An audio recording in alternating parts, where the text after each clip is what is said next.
أنا معايا على التليفون سيادة السفير بدر عبد العاطي المتحدث باسم وزارة الخارجية. برحب بحضرتك معنا يا سيادة السفير. اهلا بحضرتك. اهلا وسهلا سياده السفير.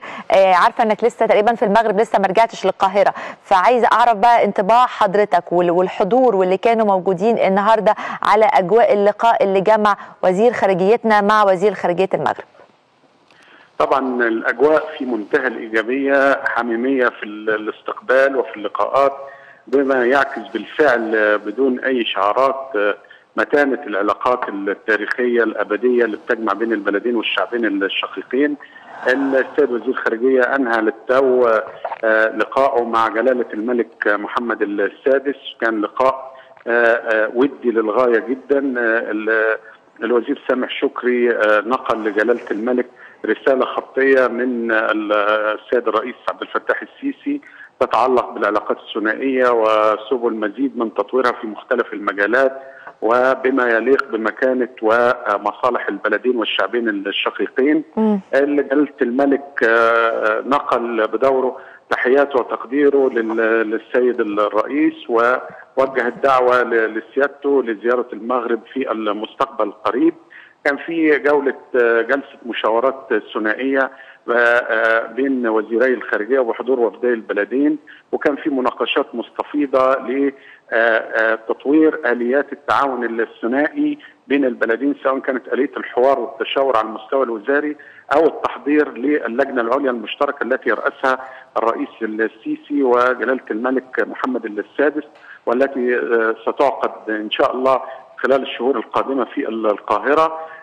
كان في تناول طبعا للعدد من القضايا الإقليمية، أهمها الوضع في ليبيا والظروف الأمنية والسياسية هناك وأزمة المختطفين المصريين، واتصالا بما تم بحثه في القرار الهام جدا الصادر عن الجامعة العربية، اجتماع الوزاري الجامعة العربية بالأمس.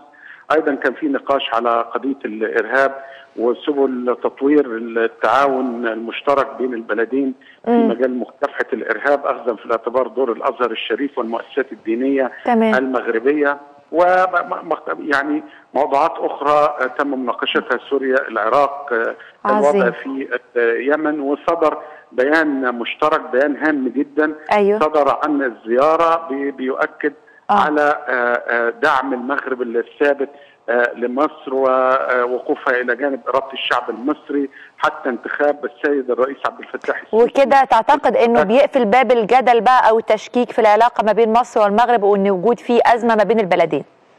لا يوجد ازمه على الاطلاق، وكان سوء فهم بسبب يعني امور تتعلق بوسائل الاعلام، ولكن مثل هذه الامور لا يمكن ان تؤثر على الاطلاق في علاقه متينه وابديه بحجم العلاقات بين وعشان كده طلع البيان والزياره طبعا وتطوير العلاقات الثنائيه. ده كان العنوان اللي عرفنا تفاصيله طبعا من حضرتك يا سياده السفير. شكرا جزيلا السفير بدر عبد العاطي المتحدث باسم وزاره الخارجيه، شكرا لحضرتك.